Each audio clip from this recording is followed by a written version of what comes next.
Assalamualaikum warahmatullahi wabarakatuh.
إن الحمد لله نحمده ونستعينه ونستغفره ونعوذ بالله من شرور أنفسنا ومن سيئات أعمالنا من يهده الله فلا مضل له ومن يضلل فلا هادي له أشهد أن لا إله إلا الله وحده لا شريك له وأشهد أن محمدا عبده ورسوله صلى الله عليه وعلى آله وأصحابه ومن تبعهم بإحسان إلى يوم الدين أما بعد فيا عباد الله إن الله تعالى قال في القرآن الكريم بعد أعوذ بالله من الشيطان الرجيم يا أيها الذين آمنوا اتقوا الله حق تقاته ولا تموتن إلا وأنتم مسلمون. Katotohanan, ang lahat ng papuri at pagdadakila ay para lamang kay Allah subhanahu wa ta'ala. Tayo pumupuri, dumadakila kay Allah subhanahu wa ta'ala. Sino man ang patnubayan ng Allah subhanahu wa ta'ala sa matuwid na landas ay walang makapagliligaw sa Kanya. Kung sino man ang hayaan niya maligaw ay walang makakapagpatnubay sa Kanya. Ako'y sumasaksi na walang ibang Diyos Rab na karapat dapat pagukulan ng pagsamba liban kay Allah subhanahu wa ta'ala. At ako'y sumasaksi na si Allah ay isa. At ako'y sumasaksi na si Propeta Muhammad sallallahu alaihi wasallam ay huling sugo propeta alipin ni Allah subhanahu wa ta'ala. Sumakanya nawa ang habag at pagkapalan ng Allah subhanahu wa ta'ala mapa kay Propeta Muhammad sallallahu alaihi wasallam, 10 ng kanyang mga sahaba tagasunod, 10 ng kanyang mga pamilya, kamag-anak at sa lahat ng mga taong tumataha at tumahak sa matuwid na landas hanggang sa huling araw. Alhamdulillah, ang lahat ng papuri ay para kay Allah subhanahu wa ta'ala. Naway ibilang nawa tayo ng Allah subhanahu wa ta'ala sa mga kabutihan at inabot natin ang araw ng Biyernes. Itong Biyernes ang pinakadakila sa araw. Ito'y pagsamba, pagpuri kay Allah subhanahu wa ta'ala. Mga kapatid, mga magulang sa pananampalatayang Islam, payo ko na sa aking sarili, sunod po sa inyo. Huwag nating tuwing Biyernes lang magdarasal. Baka datnan ka ng kamatayan na wala ka sa Islam. Habang binalaan tayo ng Allah subhanahu wa ta'ala, sinabi ng Allah subhanahu wa ta'ala, wala tamuntunna illa wa antum muslimun. Huwag kayong mamamatay maliban kayong tunay na mga Muslim. At huwag yung ahayaan na daratan tayo ng kamatayan liban lamang na mga nasutunay tayong pananampalatayang ng Islam. Mga kapatid, mga magulang sa pananampalatayang Islam, ang ating topic ko ngayong araw na ito ay patungkol sa kaisahan ng Allah subhanahu wa ta'ala. Bakit Allah? Bakit ang ginagamit ng mga Muslim na pangalan ng Diyos ay Allah?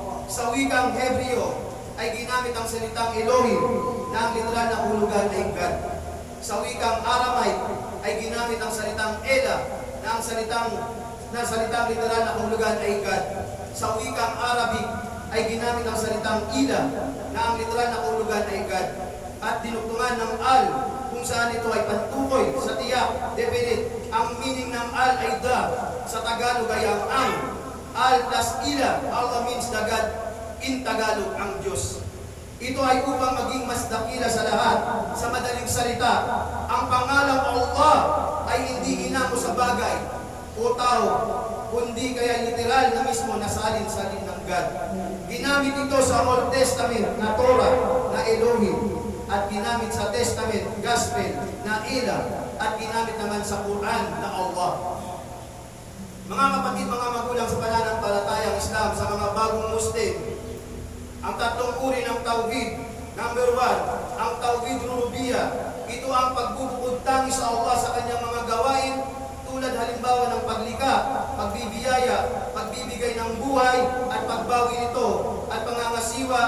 Siya ang nagmamayari at naghahari sa lahat ng nilalang, at siya ang lubos na may kapangyarihan at kakayahan sa lahat ng bagay. Number 2, ang Tauhid Uluhiyah. Ito ang pagbubukod tangi sa pagsamba sa Allah, hayagan man o palihim, salita man o kilos, tulad halimbawa ng panalangin, pamamanata, pagkatay na inalay na hayop, pagkatakot, pagsusumamo, pagtitiwala, pagnanais, pangamba, at pagbabalik loob. Ito ang paksa ng panawagan ng mga sugo at propeta. Number 3, ang Tauhid as-Mawasipat.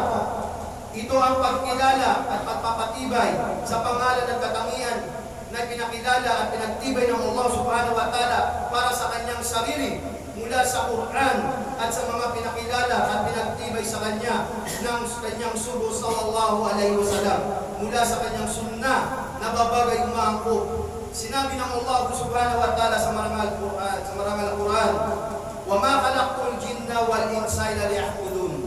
At hindi raw nilikha ang mga jin at ang mga engkanto at ang mga tao, at nagpadala ng lahat ng mga sugo at propeta sa napakataas na uri na layunin at bubuntangi upang sambahin lamang ang tunay na nag-iisang Rabb na si Allah subhanahu wa ta'ala. Sinabi rin ng Allah subhanahu wa ta'ala sa marangal na Quran, "Alladina idha sabathum musibatun qalu inna lillahi wa inna ilaihi raji'un."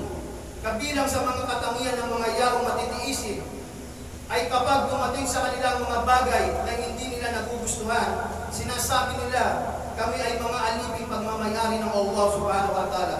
Siya ang nagmamahala sa lahat ng mga bagay para sa amin. Ginagawa niya ang anumang kanyang nais, katiyakan babalik kami sa kanya kapag kami ay namatay, na at pagkatapos nito ay bubuhay kami muli sa araw ng muling pagkabuhay para sa paghukom at pagbabayad. Sinabi ng Allah subhanahu wa ta'ala sa marangal na Quran, "Innani anallahu la ilaha illa ana fa'budni wa aqimi as-salata li dzikri." Katiyakan walang pag-aalinlangan, ako ang Allah, walang sino man ang may karapatan at karapat dapat sambahin bukod sa akin. Wala akong katambal na kung kaya ako lamang ang sambahin ninyo at isagawa mo ang sala at darasal bilang pagpupuri at pagpapalaala sa akin. At sinabi rin ng Allah subhanahu wa ta'ala sa marangal na Quran, "A'udhu billahi minasyaitanir rajim. Bismillahirrahmanirrahim. Qul huwallahu ahad."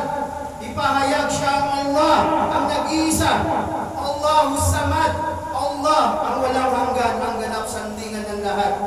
Lam yalid wa lam yulad, hindi siya ipinanganak at hindi siya nagkaanak. Walam yakullahu kufuwan ahad, at siya ay walang katulad. Ang Allah subhanahu wa ta'ala ay rahma, pinakamawain at pinakamabagin. Si Allah subhanahu wa ta'ala ang ating tunay na Rabb. Siya ay nagbibigay buhay, siya ay kumukuha ng buhay. Kaya Allah subhanahu wa ta'ala tayo magsala, magdasal at mag-alay ng takdang oras ng salam. Tayo ay nagmula kay Allah rin tayo magbabalik. Inna lillahi wa inna ilaihi raji'un. Katotohanan, ulo nafsin dha'iqatul maut. Lahat daw ng may kaluluwa, lahat ng may buhay ay makaranas, malasap ng kamatayan. Allahu Akbar. Wa aqulu qawli hadha wa astaghfirullaha li wa lakum wa lisa'il muslimin min kulli dhanbin astaghfiruhu innahu huwal ghafurur rahim.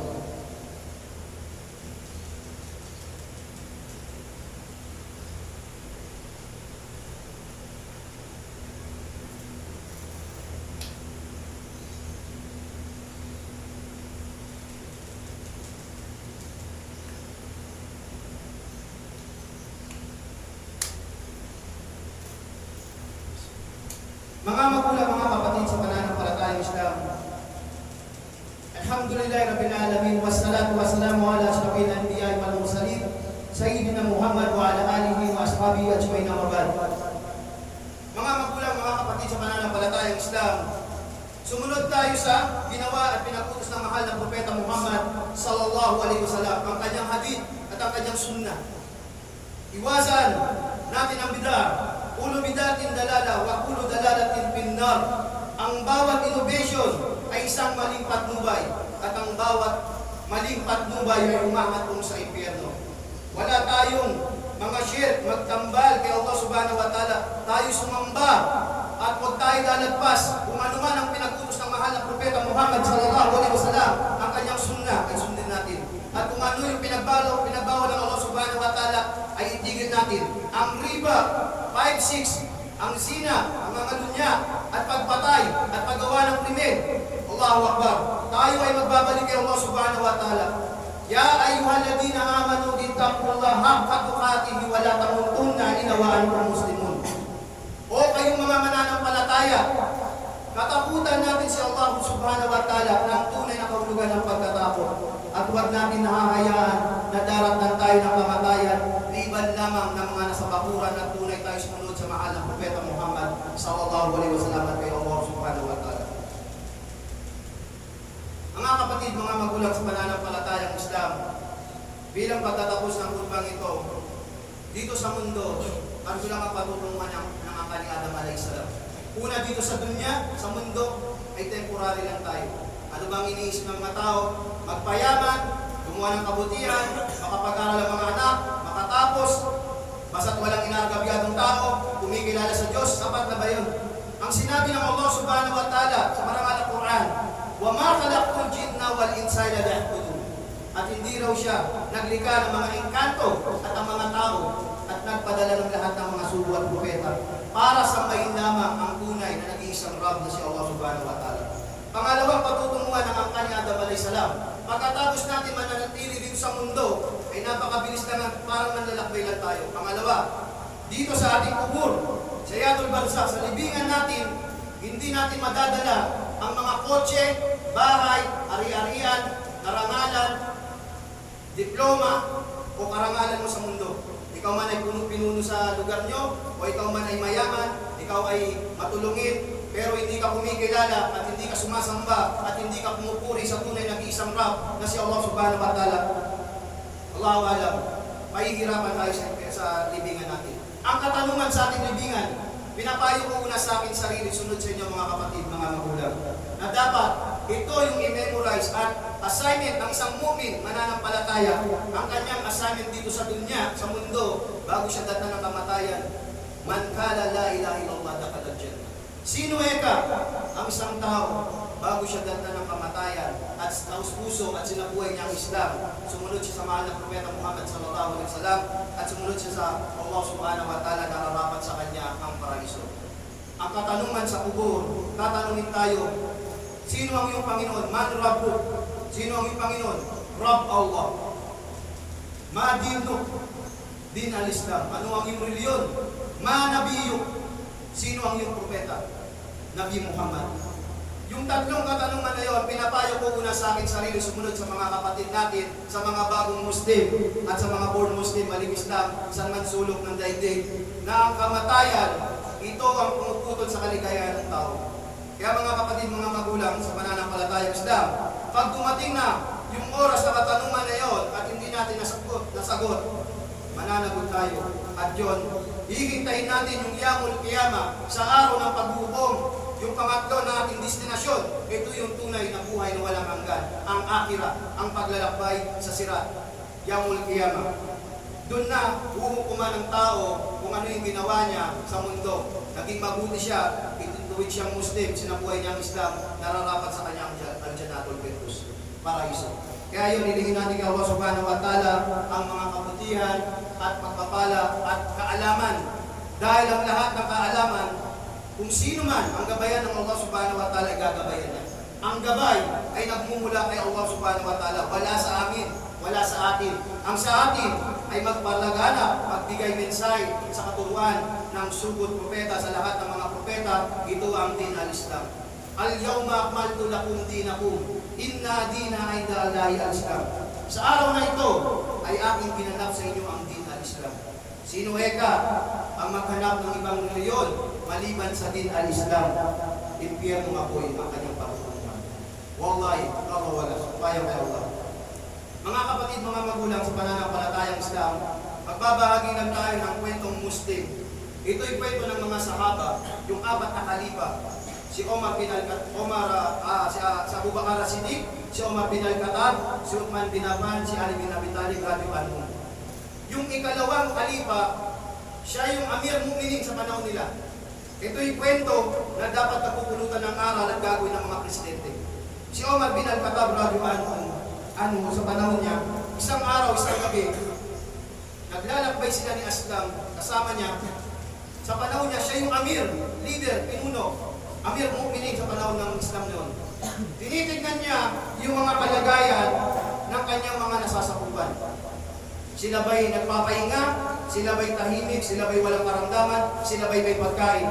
Ang Omar bin Al-Khattab, hating gabi, kasama niya si Aslam, pumunta sila sa lugar na maraming Muslim at si Omar bin Al-Khattab radhiyallahu anhu at si Aslam, napatingin si Omar bin Al-Khattab radhiyallahu anhu sa kaliwa at may nakita siyang liwanag. Nung nakita ng Omar bin Al-Khattab radhiyallahu anhu ang liwanag, nilapitan niya at may usok. At nakita niya yung ginang at meron siyang tinig na narinig ng mga bata nag-iiyakan. At sabi ng Omar bin Al-Khattab radhiyallahu anhu sa ginang, "Ginang, bakit nag-iiyakan yung mga bata?" Ang sagot ng ginang, nag-iiyakan sila kasi hindi pa sila kumakain. Tapos tinanong ng Omar bin Al-Khattab radhiyallahu anhu yung ginang, "Ano ang yung ginagawa?" Sabi ng ginang, "Nagluluto ako, naghahalo ako ng pagkain, ng tubig at bato upang ipakain sa aking mga anak, upang matulog sila at makita na may ginagawa ko." Sabi ng Omar bin Al-Khattab radhiyallahu anhu, "Nagiga, saglit lang."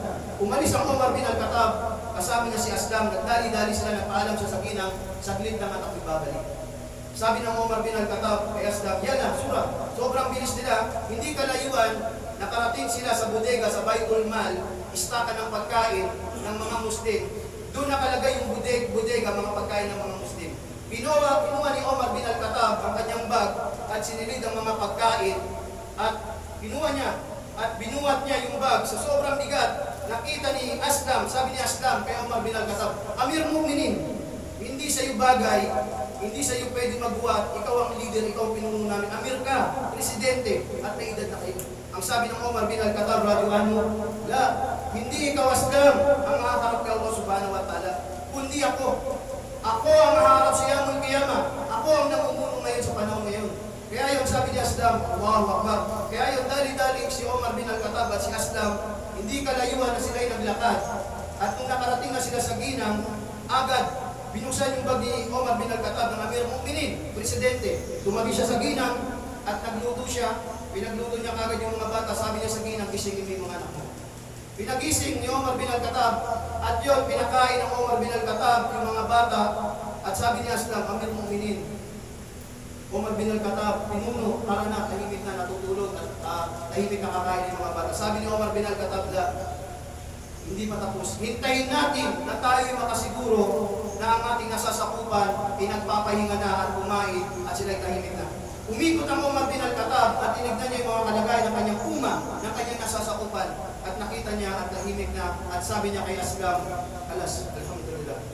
Kaya ito mga kapatid, mga magulang sa pananampalatayang Islam, ang makukuha natin aral dito, sa panahon natin ngayon, pag presidente ka, amir, leader o pinuno, wala na, iilan na lang sa daliri. Nabibilang na lang sa daliri ang mga tao na nagmamalasakit sa umma ng Propeta Muhammad sallallahu alaihi wasallam. Mas ginagamit niya ang kapangyarihan niya sa kafir, sa hindi mu'minin, sa hindi alipin ni Allah subhanahu wa ta'ala. Mas dinidepensahan niya. At kapag si mayor, kapag yung kafir na senador o mayor, pag maganda yung rango, mas kinakausap ng mga presidente natin ngayon ng mga amir. Wallahu alam. Pero ang makukuha natin ng aral dito na dapat sundin natin si Omar bin Al-Khattab radhiyallahu anhu kung ano yung ginawa niya, ganun dapat gawin ng mga pinuno natin. Hindi lang kakausapin ng ating pinuno, Muslim lang to na mahirap, Musliman lang to. Hindi ganun. makikita natin sa panahon natin, laganap ngayon ng fitna, ang pagtulong ng mga mu'min, ng mga Muslim na leader sa mga kafir. Pero hindi naman lahat. Pero ang masakit dito, sinangayunan nila ang batas ng kafir, batas ng tagut, ang tauhid. Ang tauhid ang kaisahan ng Allah subhanahu wa ta'ala, ang pinakadakilang haligi ng Islam. Pag tamang tauhid, tamang paniniwala mo sa mga sahaba, paniniwala mo sa mga propeta, paniniwala mo kay Propeta Muhammad sallallahu alaihi wasallam, at paniniwala mo kay Umar bin Al-Khattab radhiyallahu anhu, at paniniwala mo na si Allah subhanahu wa ta'ala ang nagbibigay buhay at siya naggagabay at siya at kanya tayo magbabalik. Allahu Akbar. Kaya yon, inshallah, naway maging aral ito sa mga presidente, leader na namumuno sa bawat masjid at sa mga tao na mas ginakampihan nila ang mga kafir. Sinabi ng Allah subhanahu wa ta'ala sa marangal na Quran, nakalimutan na ba natin yung ayah? Innamal mu'minuna ikhwatun fasbubayna akwaykum wattaqullaha la'allakum turhamun. Katiyakan, ang mga mananampalataya ang tunay na magkakapatid sa din. Na kung kaya pag may nag-away sa kanilang grupo, sa dalawang grupo, nagpatayan, ay sila ay katakutan dapat natin sa Allah subhanahu wa ta'ala ng tunay na pagkatakot, at huwag natin nakakayaan na tayo naman ang sabihin ng inna lillahi wa inna ilaihi raji'un. Yun ay katotohanan, ang pagsabi ng hak, katotohanan. Wallahi ta'ala, wala tayo kay Allah na lahat tayo ay sasalain. Naging mayaman ka sa mundo, tinago mo ang iyong kayamanan. Kung makukuha natin yung aral ng mga sahaba, si Abu Bakar as-Siddiq, isa siyang mayaman. Pero sinuportahan niya kung ginastos niya ang kanyang kayamanan sa landas ng Allah subhanahu wa ta'ala. Si Umar bin Al-Khattab radhiyallahu anhu, isang leader, isa siyang pinuno, nung hindi pa siya Muslim. Pero ginugol niya, nung nalaman niya ang Islam, ay tumulong at sumama siya sa Propeta Muhammad sallallahu alaihi wasallam. Si Uthman at si Ali radhiyallahu anhu, dalawa, yung apat na yan, sila ang dapat kuhaan ng aral ng mga leader, ng mga mu'min sa panahon ngayon. Lalo na ang mga kabataan ay nahumila na mas lalo silang tumitingin at nag-aaral sila. Tinitingnan nila yung paglalaro, Mobile Legend, basketball, okay lang yun. Ang isipin natin mga kapatid, mga magulang tayo sa aking sarili, na ituro natin sa ating mga anak, sa ating mga kapatid, ang pag-aaral ng Islam. Dahil ito ang katotohanan, yung al-ilm, kaalaman, para makawala tayo sa wagas sa pamamaman. Pangalawa, al-ikhlas, maging dalisay, ikhlas ang dalisay ang puso natin na gagawin lang natin ito para kay Allah subhanahu wa ta'ala, na wala tayong gagawin kundi for the sake of Allah. Pangatlo, yung al-sabar, pagtitiis, lahat ng mga pagsubok ay biyaya, lahat ng biyaya ay pagsubok. Kung ano man yung dumating na kahirapan sa atin, nalugi yung negosyo, nawala ng hanap buhay, nawala ng bahay, pinauwi sa ibang bansa, galing sa ibang bansa, at nagkaroon ng problema, nagkasakit, humina yung benta. Ito'y magpasalamat pa rin tayo kay Allah subhanahu wa ta'ala. Lahat ng mga kinakain natin, lahat ng nakikita natin, lahat ng ginagalawan natin, lahat ay galing kay Allah subhanahu wa ta'ala. Siya ang nagmamayari sa atin. Kaya hindi natin pwedeng isumbat at sabihin na ito'y pagsubok, lahat napakabigat naman ang pagsubok sa akin. Lahat tayo ay binigyan ng pagsubok. Kaya sinabi ng Allah subhanahu wa ta'ala sa marangal Quran, Inna Allaha ma'as sabirin. At tayo ay magtiis at kasama natin sa Allah subhanahu wa ta'ala. At suriin natin pa ulit sa aking sarili na yung ating mga intensyon, innamal amalu binniyat. Na tingnan natin yung mga intensyon natin. Ito ba'y para kay Allah subhanahu wa ta'ala o para lang makita ng tao na ako'y nagpagawa ng masjid, ako'y tumulong, ako'y nagsadaka, ako'y ngumiti, ako'y nagpakain ng mga tao, ako'y nagbayad ng kuryente, ako'y nagbayad ng mga tuition ng mga sa madrasa, sa turin. Kung mapapansin natin, kahit hindi mo na sabihin, nililista na ng mga malaika, ng mga anghel, ang mga ginawa natin kabutihan. Kaya yung taqwa, yung tunay na pagkatakot kay Allah subhanahu wa ta'ala, ipasok natin sa ating mga puso, isipan at salita na hindi lang sa pangalan tayo Muslim. Pinapayo ko una sa aking sarili, sunod sa inyong mga kapatid. Dahil ang din na siya. Tayo lang ang magpapayuan, tayo lang ang magtutulungan. Magtanong ka sa mga kafir, hindi ka papayuan ng ganito. Pero sa Islam, nakatunayan na tayo tunay na magkakapatid sa Islam. Kaya ibadallah salu ala nabiyikum fa inna Allah ta'ala ma'akum bidalil haykum inna Allah wa malaikatahu yusalluna ala nabiy وسلم تسليما اللهم صل على محمد وعلى محمد كما صليت على ابراهيم وعلى ال ابراهيم انك حميد مجيد اللهم بارك على محمد وعلى محمد كما باركت على ابراهيم وعلى ال ابراهيم انك حميد مجيد اللهم اني اسالك الجنه اللهم اني اسالك الجنه اللهم اني اسالك الجنه اللهم اجرني من النار اللهم اجرني من النار اللهم اجرني من النار وارض عن الخلفاء الراشدين ابي بكر وعمر وعثمان وعلي وعن بقية الصحابة رسول الله صلى الله عليه وسلم اللهم اغفر للمسلمين والمسلمات والمؤمنين والمؤمنات الأحياء منهم والأموات اللهم انصر الإسلام والمسلمين وأذل الشرك والمشركين ودمر أعداءهم اللهم انصر الإسلام والمسلمين يا عزيز يا غفار يا رحمن الرحيم ربنا آتنا في الدنيا حسنة وفي الآخرة حسنة وقنا عذاب النار ربنا لا تزغ قلوبنا بعد إذا هديتنا وهب لنا من لدنك رحمة إنك أنت الوهاب وأقم دعوانا أن الحمد لله رب العالمين وأقم الصلاة إن الصلاة كانت أشهد أن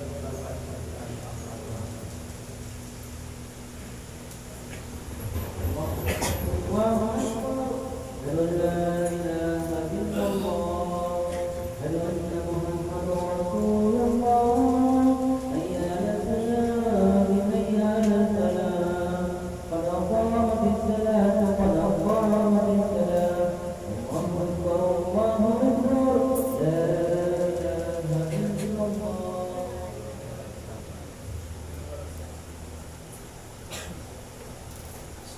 Dikit-dikitin natin ang ating mga at huwag natin na mga syaitan mga sikyo.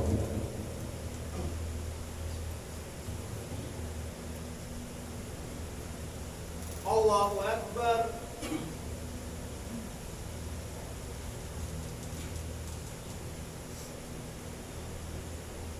Alhamdulillahi Rabbil Alamin Ar-Rahmanir Rahim Maliki Yawmiddin إياك نعبد وإياك نستعين اهدنا الصراط المستقيم صراط الذين أنعمت عليهم غير المغضوب عليهم ولا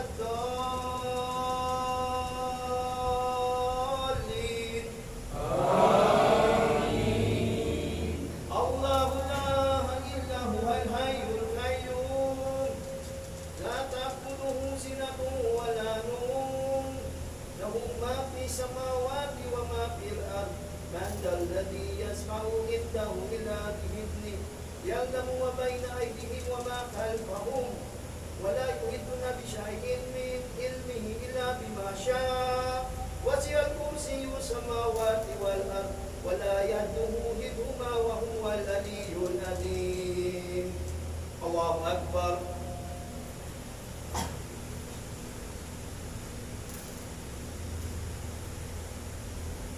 Sami Allahu liman hamidah. Allahu Akbar.